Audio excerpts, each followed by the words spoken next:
One of the teams that is not in a good spot whatsoever as we go into this break is Atlanta FaZe, a team that has consistently finished at the top of the CDL's regular season standings for the first 5 seasons of the CDL's existence. They've always been the first seed going into champs. Granted, that still could happen. We are very, very early into the 2025 CDL season, but this is the worst start for Atlanta FaZe since the CDL has begun. They look so disjointed, which is not something that you could typically say about FaZe. And I'm just not entirely sure why that is the case. Because usually when a team looks poor or looks bad, at the beginning of a season, you could say, well, they're a new roster. They're getting used to each other, blah, blah, blah. This is not a new roster. They should not be getting used to each other. They played an entire season together last season. And they finished, not the CDL season, but they won the Esports World Cup in June, I believe, or maybe July it was. They won the Esports World Cup. They showed that, okay, like we can compete against these top level teams. We can win tournaments, which was obviously something that they failed to do at the end of the season, where they got, I believe, sixth or something like that at champs, which was their worst performance at the CDL championship in their team's history. And now it seems like they're almost starting back at stage one, or starting at like the bottom, the bottom level, the ground floor, however you want to phrase it. Um, why do you, I don't want to get into like the granular stuff, but um, I don't know, like, is this FaZe roster the roster to do it, or is there a roster change that has to happen? Like, I'm just, give me your panic meter, because that was something that we talked about in the last episode. Like, if they lost maybe both of these matches this week, which they didn't, they won their Yeah. first match of the season against Vegas, who I think we all agree is the worst team in the CDL right now. And so they get that first win, but that is the lowest bar that you could possibly leap over. So where is your panic meter with Atlanta FaZe as we go into this holiday break? I'm still not overly concerned about phase, but I would say like, the meter is definitely not on zero. It's at least slightly increased beyond that. The biggest, you know, I don't know if the biggest is the right word, but just an interesting tidbit or, add on to this is like, yeah, it has just on paper and based on everything we know about the history of CDL and in these players and the matchups, like you'd say on paper, Atlanta should beat Carolina, but Carolina now is sitting at 4-0, and part of the equation, how you also have to ask, like, how good is Carolina? Like, is it just a case of like, yeah, maybe you should expect Atlanta to beat them, but maybe they're just simply better at this point in the game. And I think that's the overarching, without knowing too much about what's going on behind the scenes and everything like that, it feels like in past years, FaZe was always that team that was just ahead of the game and, you know, knew. Maybe it's still a case of that where like they know some things and they're just not showing it early or whatever. But it always felt like that was FaZe's thing. Like they just started out of the gates hot because they played well early on and maybe they just adjusted to new games quicker or whatever, and maybe this time around they just haven't been able to get off to that quick start in Black Ops 6 because they just haven't adjusted to the new title as fast. And would have no idea why that would be the case, but like I think that's just got to be brought up. Is it like maybe Carolina is off to a 4-0 start because they were able to adjust quicker and just have a better read on what the game plays like and all that stuff. But um I think, yeah, like you probably, many people expected Atlanta to beat Carolina, but part of it you do have to factor in and try and answer the question of maybe just this Carolina team is better than people expected. So um it definitely would be a slightly different conversation if Atlanta did lose to Vegas, because then I'm sitting here like, what the hell's going on?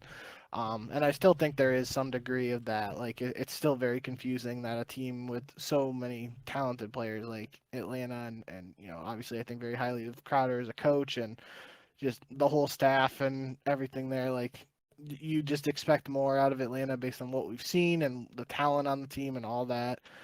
But at the end of the day, you do have to look at the teams they've lost to, and all three teams that they lost to are undefeated. I know, again, small sample size, um, but Toronto, LA Thieves, and Carolina have all played well early on, and you know that's gotta like it's not a non-factor Mm-hmm. in why Atlanta is 1-3. I'm not saying I'm not trying to avoid putting any blame on Atlanta or anything, because I do expect like you know you expect Atlanta to be a championship contender, and you expect them to be a team that's fighting to be in every single championship Sunday of every single LAN event. And based on what we've seen right now, like that, if the qualifiers ended today, they'd be in the losers bracket of a major, which I don't think they've ever started a major in the losers bracket. Like even LA Thieves had a couple of those online stages where they had like really bad runs online, and then they show up to the lands and they play well on land. Like that hasn't even happened for Atlanta FaZe as far as I can remember. So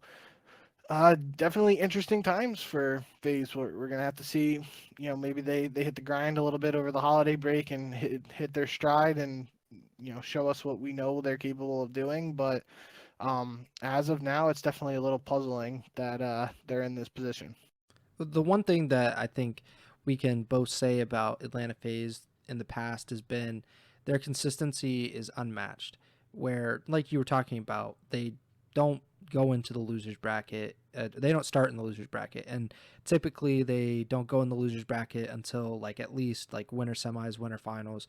They are a very consistent team historically, and that is why this is so surprising that it's three consecutive losses to start the season, which I looked it up because I was just curious to see when that would have happened.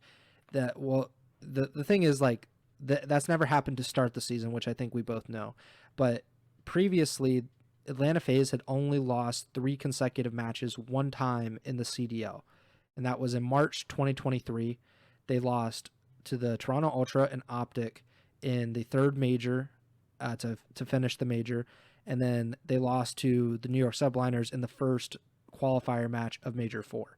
So it's not even like three consecutive in the Wow. same kind of environment, and that's talking about Ultra, Optic, and NYSL, the three best teams other than FaZe in that season. So that was the only other time before this week that they had lost three consecutive matches.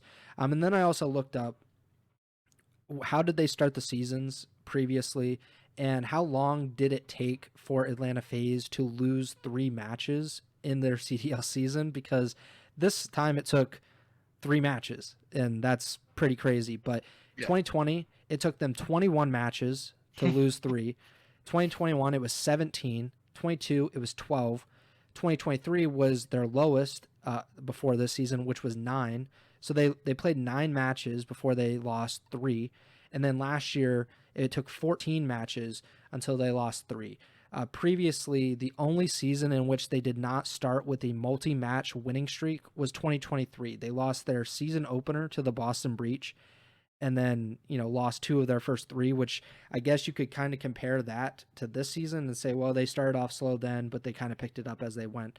But still, this seems different. It seems like they're more disjointed than they've ever been. And I think you can look at some of these opening hard points against LAT, 250 to 77 on vault hard point.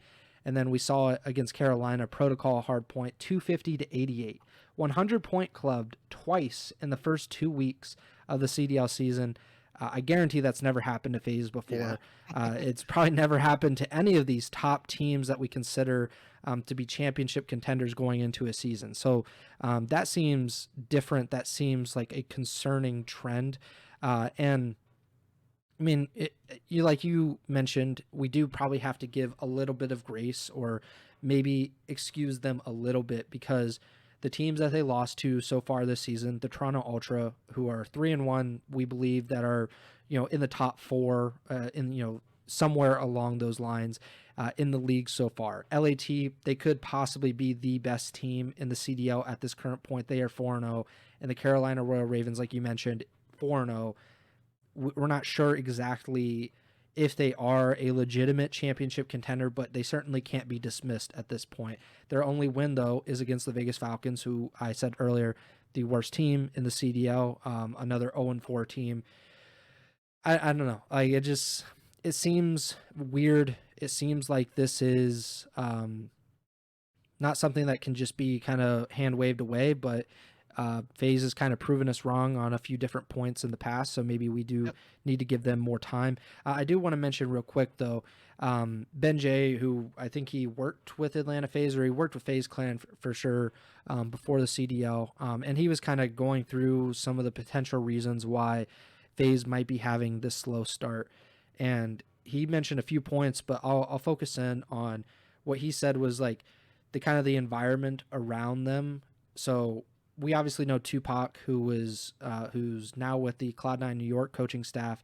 He was with Atlanta FaZe for the past few seasons. He was let go because of budget cuts, which I don't know if you saw, but Tupac tweeted about it. I think after Carolina beat FaZe, and he just said budget cuts, and then he had a GIF right after the FaZe loss, which I thought was interesting.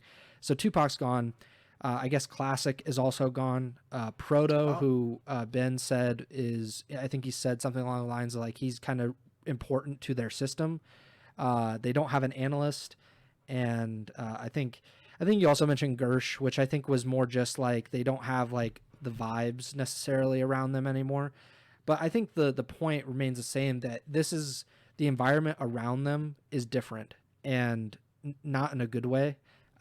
Granted, I don't know all the inner workings of what's going on in or around the team, but I just thought it was interesting that someone who is somewhat close, or should be in theory somewhat close to those guys, is speaking out about some of the kind of lackluster parts of their environment at this point in time. But we'll see. They have plenty of time to figure it out. They're 1-3, I think 6-10 in the map count, if I'm not mistaken. So not the worst map count in the world, but again, something that I've said on the past few podcasts. Like, I grade FaZe on a curve. I'm not grading them, on the same way that I'm grading like Minnesota or Vegas, for example. Like, this is Atlanta FaZe. They are historically the best CDL team. They've won world championships. Like, I just expect more of them, and they have been disappointing this season. So we'll see if they're able to turn it around.